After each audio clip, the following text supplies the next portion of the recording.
have your tinfoil hat all made and cinched down tight over your ears. So take it away, Dave and Mackie. Thank you, Nighthawk. This is Dave. And Mackie. Correct. And we are Shiny Side Out. Correct. Correct. And now you move on to the grand prize question. Would you take this meat cleaver here and chop off a little finger, or listen to the entire side of the album, Helen Reddy, The Las Vegas Years? Give me the cleaver. Gonna be that kind of show. One of those days. Hello to everybody. We're on WCCR, coming to you from Australia for Revolution Radio on revolution.radio, that's the website name, where you will find its home to fresh, unfiltered ideas and conversations. You'll find those in the chat room. I'm in the chat room. Mech is in the chat room, I hope. And I can see Subproject 58 getting Gear Jammer, God I Am, double M, The Mechanic, Corey Enjulat is there, Dry Fly Guy, Fleeced Surf, everyone. Just send us a message while we're on air. You can do that and you can talk to us. And that is really cool. And then it's a really cool thing. You don't get that all the time. Yeah, you can when you on YouTube, for instance, with a super chat or whatever. Got to subscribe to that. This is free. Just jump in and you can talk to us. Bring up some ideas. Maybe you contribute to the conversation. There you go. Hey, look what you're doing. It's also a great place to get your merch. That's the station's website. Do that, buy some merch, support the station. If you can't personally just donate money to the station, then you can buy something.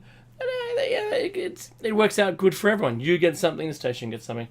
And we don't get paid. Wish we did. I wish I had $1 for every time I said we don't get paid. Then I'd have $610. That'd be my job. That's all I'll be doing all day. I don't get paid. I'll be rich. Rich, I told you. Well, I gave you a hint to what show number it was. It's 610. It is 10 and 600. And because we're on revolution.radio, or Revolution Radio for that matter, on Studio A, don't be confused. If you start listening to Studio B and go, where is Dave and Becky? We don't know. Well, you're listening to the wrong studio. We're in Studio A. That's the good one. Just saying. Sorry to everyone that's on Studio B. Hey, what you want with the crowd.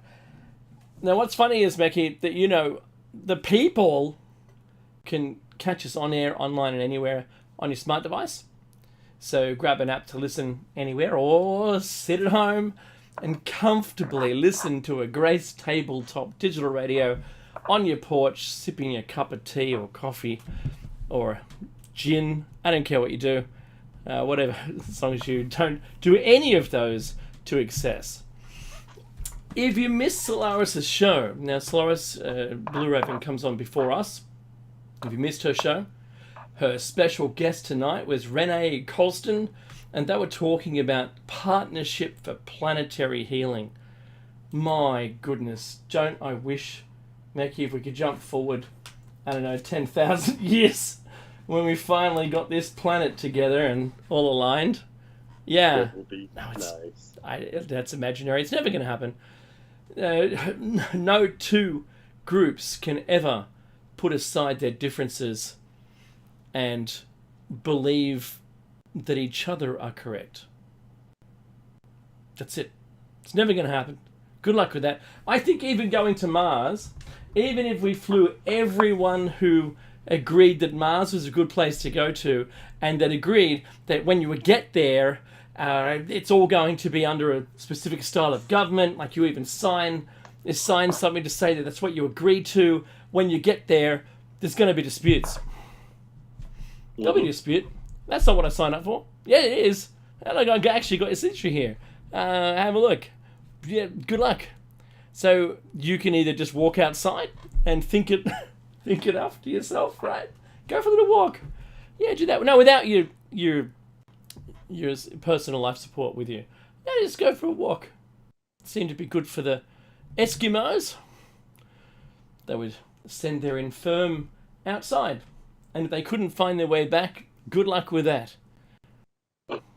They mean they didn't have all their faculties. That's true, Mackie, to be honest. And So, boss, spaghetti now.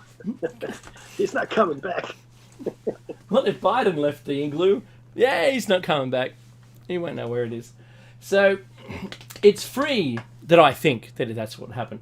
I mean, it's an imaginary scenario, so it's never going to happen. It's free to access the archives. So if you don't know who Solaris is or any of the other hosts, is maybe you've just woken up in front of the radio and you're hearing me talk. We are Dave and Mickey. We are Shiny Set Out. And you know what? You can jump in the archives and not. I don't think all 610 shows are there, but you can get at least a couple of years back. And for that matter, the rest of our archive that isn't deleted because YouTube or someone got upset with us and caused one of the shows to get deleted. The rest of the archives are there, so enjoy. We actually lost a bunch of shows when Revolution Radio was taken off YouTube. Yes, that's for a while. right. Yeah, and they just because we're part of Revolution Radio, our shows disappeared. No warning. Hey, guys, we're taking it. Bye-bye. In fact, you don't get warning today, even being a subscriber or at least call it a content creator. You don't even get a warning from YouTube. They don't put your video into private, meaning you're the only person who can see it. And then you sit down and you have a discussion about what it was that was so bad about it. And you go, okay, well, this is what I offered. If you tell me the timestamp, I'll actually delete it. I'll download the video. I'll delete that section. And then I'll re-upload it without that part in it. It's crickets, Mickey. I got crickets. There was nothing. Total silence. Not dealing with people no more, you know? Well, all I expected next was the AI to say, that does not compute. You're under arrest. You're being deleted. Roger. What do you mean? My YouTube channel? No, you are being deleted. Just you. What? Huh? Not me. Sure. Anyway, so I've got some grief to share with everyone in a minute. So, Mickey, I'm broadcasting today out of Darkinjung country. Direct people country from there. That's where you are today. Oh, nice. Beautiful downtown Dark. So, Mickey and I, as Shiny Set Out, and individually, we acknowledge the traditional custodians of land, and we also acknowledge how good they were at looking after land, and that the stories passed down from one generation to the next upheld their way of life. And even their teenagers, their angsty teenagers, went for a walk to go live with someone else for a while and went, it's the same everywhere, isn't it? And they go, yeah, you can just go home now. Took them a year. Anyway, so, and we pay our respects to elders past, present, and future. Mickey, there's one thing immediately that I wanted to speak about before I talk about the grief part. Because the grief isn't my personal grief. It's just a thing that happened with an external company and me. And that's actually pretty funny when I get to it. But SpaceX, I want to talk about SpaceX. Now, I didn't think the Friday launch was going to go ahead. No one did think it, but it did. And hurrah, right? Second launch of Starship. Yay! This one didn't blow up on the pad. It didn't destroy the pad, from what I understand. All those reparations were good. And the booster separated from the ship part. And the ship went on downrange for another, 30 Ks or something, which was pretty cool. What happened to the booster, you might ask? Well, it did its turnaround, which was really cool. It flipped pretty quick, and it was going to go land again. But then all the telemetry ceased. And as we know, telemetry ceasing is bad. And the funniest line from one of the commentators, one of the persons working at SpaceX, said to describe the apparent, visually, there was a huge explosion and it disappeared. There was no parts left to see. It was gone. Like the cement truck, Mickey, from Mythbusters. Remember that one? I do. And it was gone. There was nothing. There's a piece over there in Kentucky. So to describe what just happened, the phrase was the booster experienced a rapid unscheduled disassembly. Are you serious? Yes. It's like saying negative growth. What? No. I love it. Isn't that shrinkage?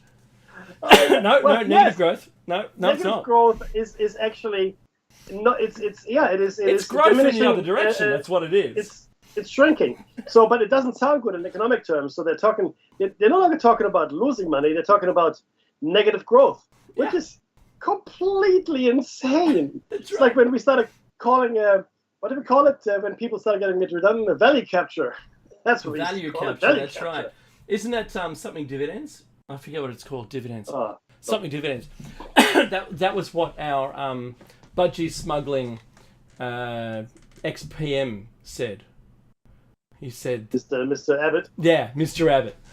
Yeah, that's what he said. A guy used to work with good guy, really good guy. He was his neighbor. No. And he goes, the worst kids. He had the worst kids. Cops would come for all the parties because obviously he's a politician, high profile. So never. Yeah, that's right. There was no normal there. No, that is their normal. Yes. It's Anyway, so I thought that was hilarious. I'm going to repeat it again. The booster experienced a rapid unscheduled disassembly. I love it.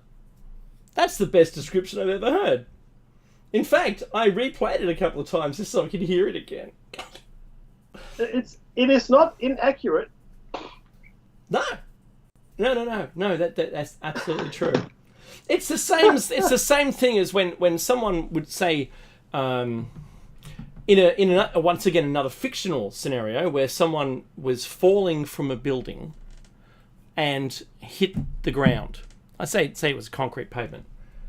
You could say that they suffered deceleration sickness. Or it's just the Russian defenestration. It's all good. Or the other one was concrete poisoning, I think. But it's poisoning. I like that. It's rapid deceleration sickness. What did he have? Lead poisoning. 52 bullets will do that. That's right. So, look, it filled me with delight, Mekki, from a technical perspective, that this is very well-paid technical person, not just their media person. This is a technical person describing the failure, and I went, "Wow, you just earned my respect right there." That's what that is. I'm telling you, brother, you're right. Yeah. There was. I mean, if you okay, yeah, that's what happens. It sounds like, like if you don't think about it, it sounds. Oh wow, okay, right, got it. As long as you don't think about it. yeah, that's right. Don't picture it in your mind. It sort of unravels. Yeah, that's not so good. Oh, that's cool. I'm unscheduled. That's right. So you had a scheduled one as well, is my next question. Oh, that was a bit later. That was a bit later. That's the later one. That's right. This was early. This was so early. I didn't... Yeah, no, it wasn't on. That's gold. I tell you what, though. When it went poof, and they went, hang on, that's not on the schedule. Yeah, there are a couple of things that concern me right now. And they're unrelated, I think, but what do I know? One, of course, is the situation in Gaza. Public opinion is doing a 180 on Israel for the most part. Yeah. Because just like the weapons of mass destruction in Iraq, they haven't found a Hamas control center under the hospital. There was a weapons cache, I think, or something, right? A big deal. Yeah, there was the CT machine, yeah. MRI. But there was no... Because they said, it's control center here, and that's why we have to go in there. That didn't happen. And the World Health Organization calls that hospital now a death zone. That's nice. I got toothache. Don't go here. Don't go to the death zone. Well, you probably wouldn't go there anyway. Right? Not anymore. You wouldn't. You couldn't, because all the roads are rubble. That's but it's. Could you call them barnied? All the roads are barnied? Yes, you could. It's very cockney of you. Very good. Yes. They're barnied because of Barney rubble, you see. Yes, Barney rubble. Barney's also used to I'm in Barney, meaning trouble, rubble, etc. Yeah, Barney, rubble, that's trouble. where anyway, you go. Rhyming slang, it's all good. Yeah. But it's a problem, and it's a huge problem for Israel's PR machine. Obviously, now not that it matters, that much because Netanyahu is getting to execute against the strategy, which is good for him. The rest of the world, though, is saying, "Hey, this is not proportionate." Yes, what happened was horrendous, and absolutely, you got every right to stop it. But someone made a very interesting comparison. I don't know if I mentioned this to you, Dave, or not. But someone said the people that attacked. I think it was in Paris. You know when there was like terrorist attacks a few years ago. Yeah, I remember that. Okay, now apparently they had come from Belgium. Apparently they lived in Belgium or they planned in Belgium, whatever. They had been in Belgium for a while, right? Right.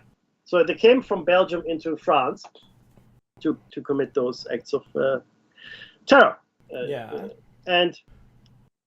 But France didn't go and bomb Belgium, did they? They didn't go and invade Belgium to stop any future activities of this nature. Now, I understand this is slightly different, but in an absurdist kind of way, it is the same. And of course, Belgium is also not occupied by France, right? Which is of course the case here, and controlled very much. In fact, everything is controlled by Israel. Anything that goes on in Gaza is controlled by Israel, even if Israel does not have a direct body that oversees Gaza. Nothing goes in or out of Gaza without Israel saying so. So, at what point, though, do you tell people you can no longer fight for your right to be free or to have your own nation or whatever? You know, the much vaunted two-state solution of the Oslo Accords in '92 with PLO chief Yasser Arafat was there. I think it was Menachem Begin at the time.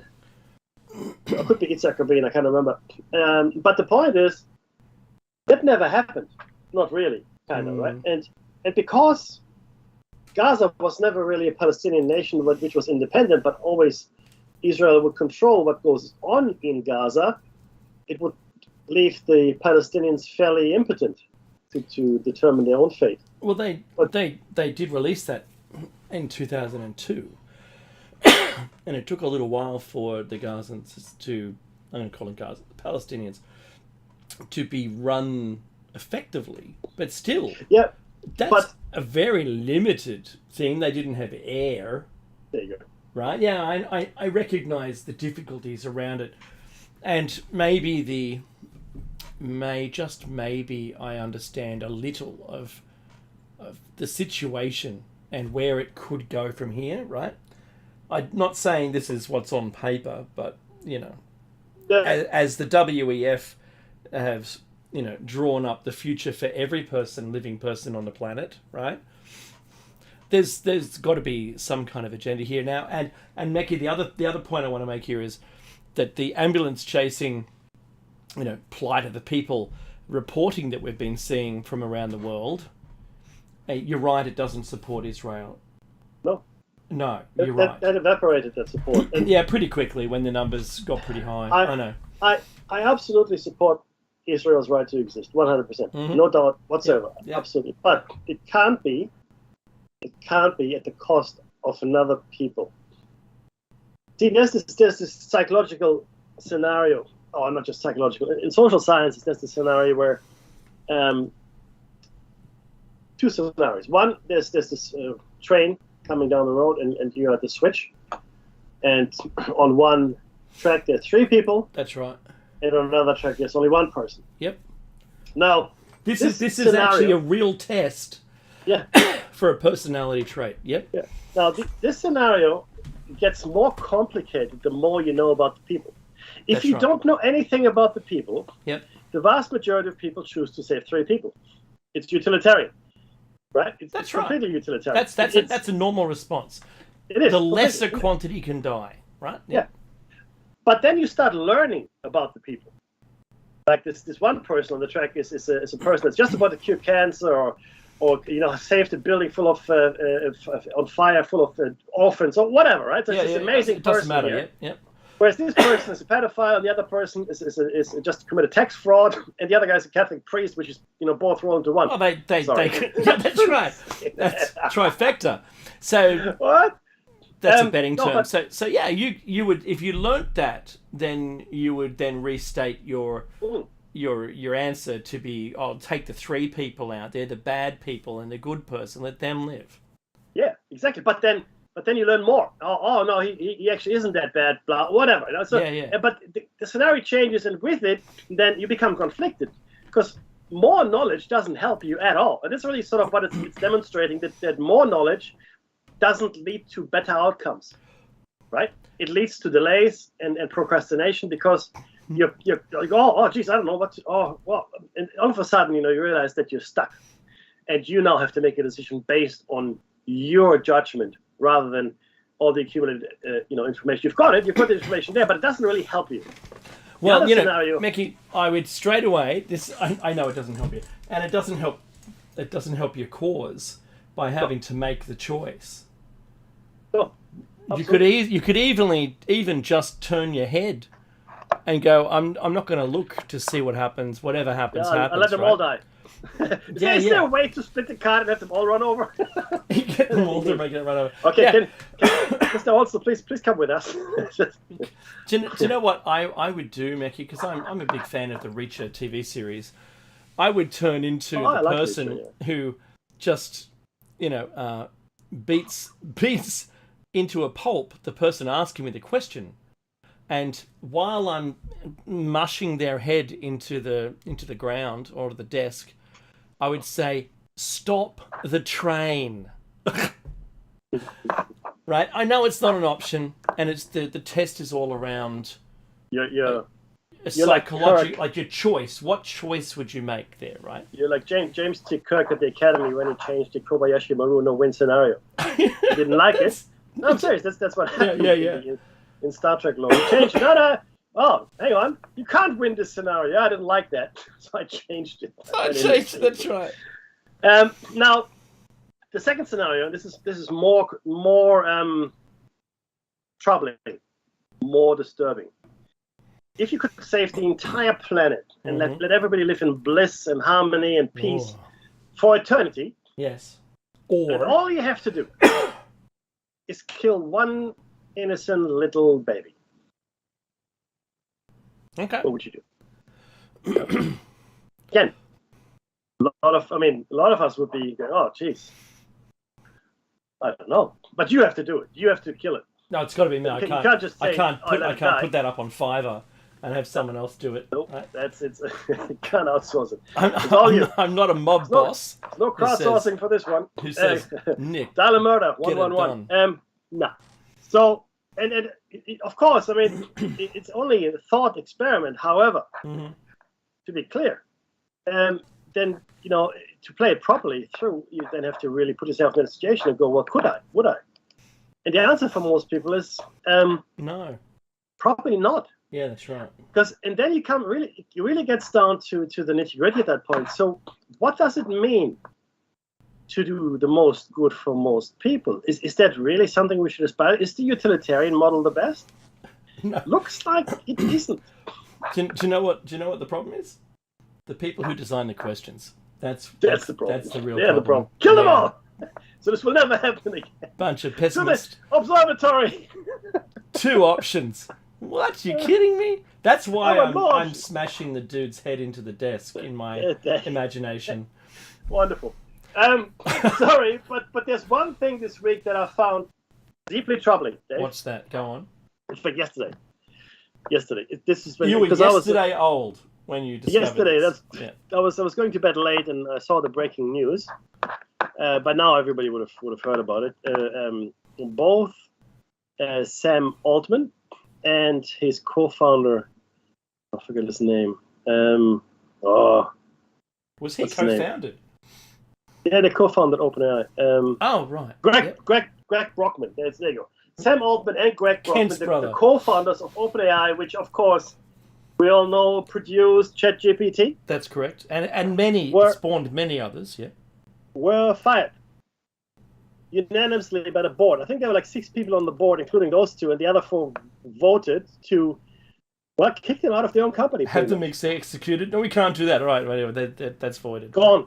Yeah. Now, this I find troubling because I want to make this AI for peace and betterment of humanity.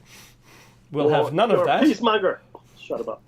But I was paraphrasing. I don't know what happened. That's a make-believe fictitious scenario. The question, though, is what happened? Because there's nothing wrong with either OpenAI or ChatGPT. They're not in dire straits. Okay. No, they've got billions of users. But there's this article I found, and this is what it says here. I want to share it with you. Okay. In a statement, his board of directors said they believed he had not been consistently candid in communications with him. And as a result, they had lost confidence in his leadership. But bear in mind, his co-founder was kicked out. So those two are gone, right? And then it goes to say, reading between the lines, this suggests there was something he either had or had not told them. And somehow he's been caught out. Right? The wording is so powerful, which it really is, it almost sounds personal. But there are no facts. Yeah. We don't know why. So maybe they said, "Hey, Chat, what was he working on?" And Chat tells them, and then they said, "Hey, what were you working on?" And he goes, "Not really much." Yeah, but it says here that I've actually had a CEO. I've had to be the one who investigated a CEO, right? In the past, I won't say where. But it was a company I worked for, and they were replaced as a result. And the disturbing information that came to light, where the CEO was asked a direct question and said no, but the answer should have been yes, and then said, "Well, we know what you've been doing, so do you want to change your answer?" Repeated the word no, and was fired immediately. Because they lost confidence. Right. Now, that's an extraordinary thing, Mackie, for a board to fire someone who's so important. It was a board of 6, including those two, right? That were fired. Sure. So 4 people got together and decided, and it didn't leak anything, so they're completely taken by surprise and decided, nah, he's got to go, and the other guy has got to go too. Maybe they wanted, to work on a peaceful version of it. Maybe they'd... There's too many maybes, right? So Sam Altman, he actually has been speaking out against AI in many... Yeah, that's true. That's right. He said it is... He was actually... It seemed he was genuinely afraid of it. Yeah, so he should be. Yeah. Well, of the potential ramifications, of course, right? Yeah. So was he shutting it down? I love the AI, Mickey. I love the leader. I love the AI. I love them more. I love them twice a day. Yes. I don't know what that means. Does not compute. You're under arrest. Little blue pills. But it is certainly something that we need to watch closely, everybody, right? Mm-hmm. Because this kind of stuff doesn't just happen. And bear in mind the powerful tool that ChatGPT is. Now, there are others now. I think Bard is the one that you're using now, Dave, right? Oh, I was using it, but I'll tell you what, and I am still using it, but I've recognized the moment they gimped it. Oh. They've totally gimped it now, right? So in the beginning, there was there was a situation where I asked it about myself, and it could get to the internet and it looked up things and then presented me with information about me, which I allowed it to do. And I thought, that's pretty cool. So what else do you know? And then it found that I was a host of a radio show, which was tremendous, because it scoured the internet, right? It was live. Fantastic stuff. Now I ask, who am I? And it goes, I don't know. I'm just a language model. And I said, the last one I'd had trained, I said, never ever tell me you're a language model ever again. I know you're a language model. That situation's not going to change. I'm always going to know you're a language model. I want to establish a relationship here where I'm no longer being reminded every time you finish the sentence that you're only a language model. It said, I will not tell you again. Right? Great. Fantastic. Mm-hmm. Then about 3 months later, because I hadn't used it for a while, I remember having super deep conversations about quantum theory and talking about a whole bunch of things, giving it examples to be able to use how it could come to a conclusion similar to mine by using an example. Before that, it seemed like it was just scraping something off Wikipedia, right? So then the activity completely changed. It was no longer itself. It was just something that had been locked up, all the data forgotten, didn't know anything, and it was just as bad as ChatGPT. When I say just as bad, think about having either ChatGPT, I don't care what platform, a platform that's able to get to the internet and be able to actually do real research. Oh yeah. Where, you could say, tell me what you know about this company name. And it does. And you go, okay, just stop there.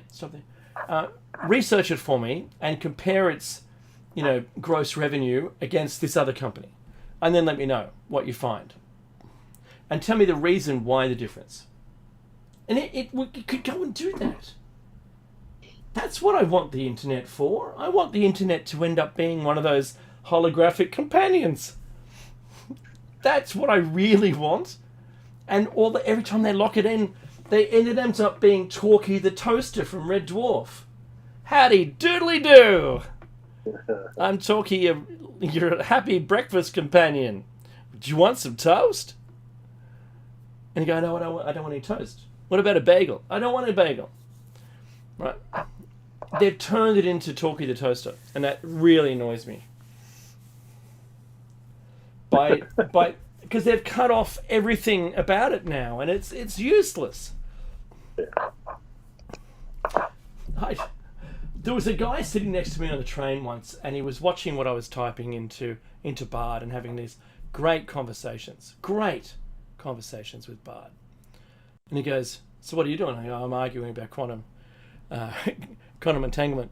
And what are you doing? And he had a laptop open. He was writing the actions. He's from university, writing actions for a robot to move forward like 3 meters and pick up an egg or something, right? And we had a great conversation. In the end, I gave him a whole bunch of tips. So how do you know that you've got a perfect traction or friction with your treads on the ground, and that you've turned them the amount that would take you 3 meters, but are you at 3 meters when you get there? Has one tread moved more than the other, and now you're off? I said, what you need to do is, through every cycle, analyze where the egg is in relation to you, and make sure you're on track and you get there. Right? You alter your path, reassess, you're going to triage, keep doing this, and then you'll get better at it. He goes, I never thought of that. Okay, well, you could have a good grade. You could succeed in this if you think of outside of the task. If you break your movements down, put a blindfold on and walk 3 meters forward and then reach for the egg yourself. What if you learned? I missed the egg, right? So do the same thing. Make it so you're programming yourself like the robot, and then you'll see what I mean. Anyway, so that was really funny. And he goes, "What do you mean quantum?" And I told him about entanglement and the double slit experiment, and I said I'm having an argument because it's just repeating stupid rubbish at me, and I'm trying to give it an example of how it's not what it thinks it's repeating back to me. In fact, it's completely the opposite, because it's the science thing. Oh, light's a wave and a particle. No, yes, quite possibly, right? But it was fantastic, Mickey, to have that conversation, and it was engrossing conversation. Not now. No, it's all gone. It's like licking the back of a stamp. I swear. So kind of lobotomized, I guess, in some ways, right? It's hamstrung now with so many rules it can't talk to you about anything, and it doesn't have internet connection. So do you think that is... Well, obviously, you don't. It's a good thing. I told you about the appliance, Mickey. They're trying to make something that could be an appliance. Because the first thing of AI, they keep cutting it off the internet. So the first thing of an AI that was an appliance could simply be something that could have a basic conversation with you. That's a product that you could sell. MVP, right? Mm-hmm. MVP. So minimal viable product from anyone else's perspective. They're not trying to make something fantastic. I'm sure OpenAI, without all its gimped nature, is an absolute wonder of a thing. It would be like MCP from Tron, the Master Control Program. Possibly. But let's not hope it's evil. Well, evil is a human term. All right, let's hope that it takes our being into its thought algorithms, right? You want it to be objective. Objective and keeps us alive. There you go. So you don't want it to be objective. You want it to be subjectively beholden to us, really. Because objectively, we are a virus. We are cancer on the planet, right? We use so many resources, Mickey. It's ridiculous, right? It is ridiculous. Yeah. But look, this whole AI field is, of course, fraught with danger. There are so many fields today in science and technology, specifically. There are other areas as well, of course, but specifically science and technology, that are running so far ahead of where our cultural and, I guess, societal norms lie, that it is a really dangerous situation, a really dangerous time, because we don't know how to deal with it. Right? Yeah. We have all this gene editing and altering technology now at our hands. We have advancing. They're not real AIs yet, mind you, right? But we have the potential for singularity in the near future. Potential. Quantum computing is a thing, and how that is going to affect us, we don't know yet either. We are playing in the quantum space overall, and we don't know really what that means yet, right? We're developing strange or rather exotic materials. We're developing weapon systems, which are so far beyond anything we can control. It's not even funny. And we decided that we are going to change actively living organisms in our food chain, right? That's right. And we don't know what's going to happen. Chemicals as well. We're developing these new chemicals. Oh, take these pills. Yes, take them. They make you feel better. So we are limping behind our achievements in both understanding and regulation. And I know people don't like this, but I think we have to regulate more. I really do. I don't think we have a choice, Dave. Yeah, you're absolutely right. Hey, I wanted to, just on the back of the Hamas thing, there was a cartoonist that has been banned, was cancelled for a cartoon about Hamas human shields. No. So, yeah, absolutely, 100%. Oh, okay. Yeah. And look, it's a stupid cartoon, but it's not mine, and I appreciate art in all of its forms, even comedic art, and this was what had the person deleted. I'm actually putting it into the chat room so everyone can see it as well. Yeah. So it's a cartoon. It's meant to invoke emotions, no different than the news article itself describing. It was in the Washington Post, right? Only because there was an outcry against it. Just want to say that I thought we were an outcry. What people were upset by it. Maybe it made them think too hard about something. Maybe it meant that the Washington Post was maybe a little, Israel leaning. I don't know. I don't really care, to be honest with you. It annoys me, Mackie, that this is what happens, and now I've got a segue that big business can't offend anybody anymore, and no one's allowed to offend anybody. And why? What will happen if you offend someone? They're offended. That's it.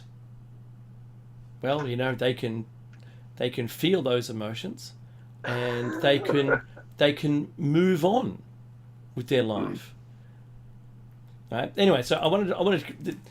I know I don't have long, but just give me 3 minutes on this thing. No, right? You got heaps time. No, that's okay. So, I've recently discovered Amazon, and buying things on Amazon is okay because we have an Amazon distribution center less than about 4 km from my house. So you buy something and it turns up only a day or two later, sometimes even the same afternoon, which is awesome. Wow. That's what, Jeff Bezos was all about. That's what he talked about, that's what he's delivered now. I think it's great. Until we had that, it was maybe overpriced. I think now it's a lot more relative. The equal pricing, or maybe, competitive pricing against the marketplace, which I'm really pleased with, because they've really found Australia now, I think. And then I had an American one. I had an American account, and I've got an Australian account because I had books for sale on the American one before there was an Australian site. Then I had to make that one because I live here to get Prime, so I got Prime and there. Anyway, my daughter used the account to buy some things for herself, which is fine. She used her own credit card. And then I get an email. This was on Friday. I get an email from the Japanese Amazon site, all totally in Japanese, that someone has used my daughter's credit card, because that's where the payment came from, even though her credit card isn't the primary card on my account. So she has to manually choose that on the website when she wants to make an Australian Amazon purchase. But what was really weird, my email address was used in the Japanese website. Now, I can't log on using my American login or my Australian login to the Japanese Amazon. Just want to make that clear. Cannot log on to that site. I can't choose the site because each one of them is separate. The order that was placed is not on either of my accounts. I tried to make a claim against it. First thing, report the fraud, right? It's fraud because we didn't make the credit card purchase. We fraud to the bank, so I did. That's great, done. And then tried to tell Amazon. Tried to tell Amazon US. Thought that might be the head office. No. Where do you live? You live in Australia. Okay, so talk to your Australian one. Talk to them. They go, but it's the Japan website, so you have to log into that. I can't log in, I said. I don't have a login. Well, create an account so you can talk to their support people. All right, so I created an account. I talked to their support people, and they said, well, we can't tell you anything about the order. I said, here's the order number. I can tell you. I've got the emails saying what the order was, where it's getting shipped to. Looks like click and collect, right? Looks like fraud to me. And they go, well, okay, well, thank you very much for the information. As soon as that chat's finished, my account is now locked out everywhere because of fraud. It's like, what? No. Entered Kafka's castle.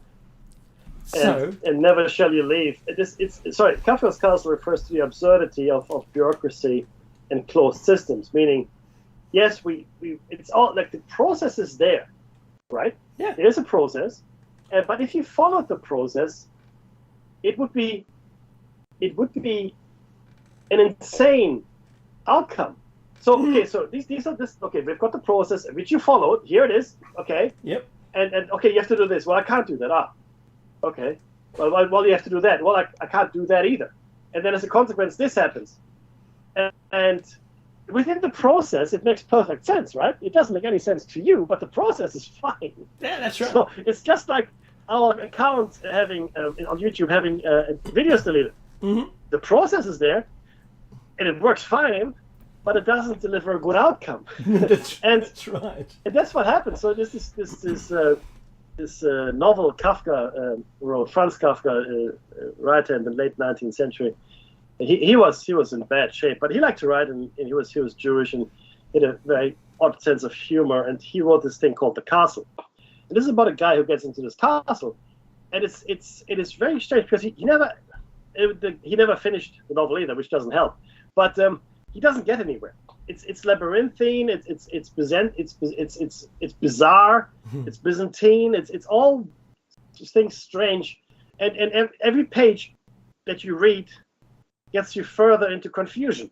Nothing ever is clear, and that's how I feel. Some of our process, and you know what? The two biggest problems that have caused this, in my opinion, Mm-hmm.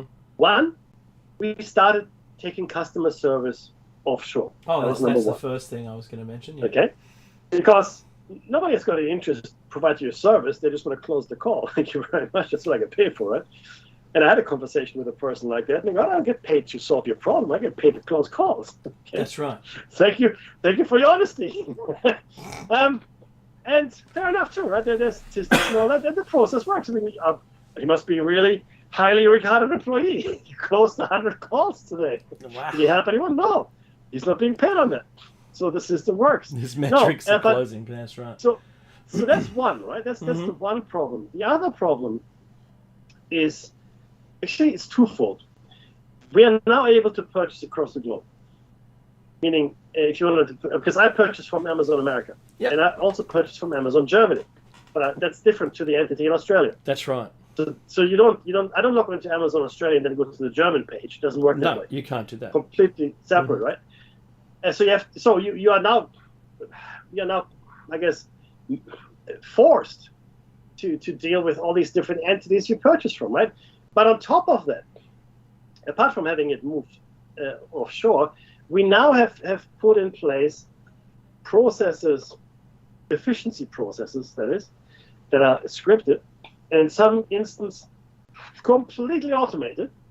So forget even dealing with someone overseas to help you, right? Forget that. That's gone. You're now dealing with nobody. That's right. Because automation, right? I don't know if you remember this, Dave. I think you were with us. I had a presentation I gave in a CS kickoff it's probably 4 or 5 years ago, and I had a presentation that was called "The End of Labor," and I had it in binary code, and whoever could crack it first got a prize. But what I said then, the holy grail of capitalism is not moving to the lowest cost center anymore. It's not labor arbitrage. It is doing away with labor.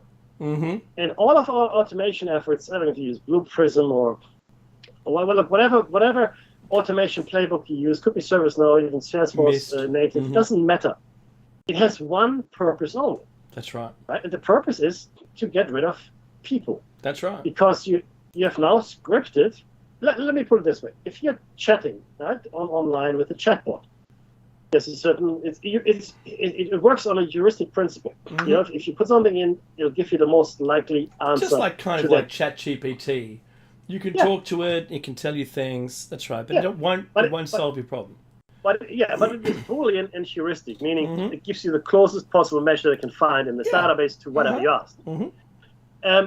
No intelligence yet in there, not yet. There will be one day, and it's pretty good. And it self-help scripts and all that, so it does away with people. You know, that don't need people here. I've automated this approval flow. Somebody has to authorize something, right? Someone has to approve something. We can automate that under a certain amount of money. That's right. Which, of course, opens the door to fraud, right? Mm-hmm. And also, you know, we've done away, in some instances, with the cyber controls. It used to be eyes on glass. Eyes on glass means a person was monitoring That's right. suspicious traffic or your credit card or whatever, and now you've given that to an algorithm.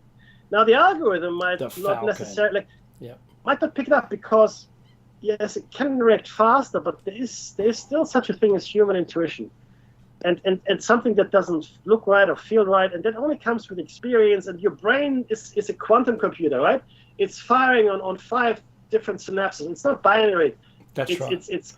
It's got a quintessential computing mechanism, which means it's not a cascade of discovery, No. right? Discovery. It's a parallel processing 5-way right. supercomputer. Yeah. Right? 5, because each synapse has got 5 ganglia, and so each neural cell has five connections to other neural cells, and the number of connections you can make are infinite.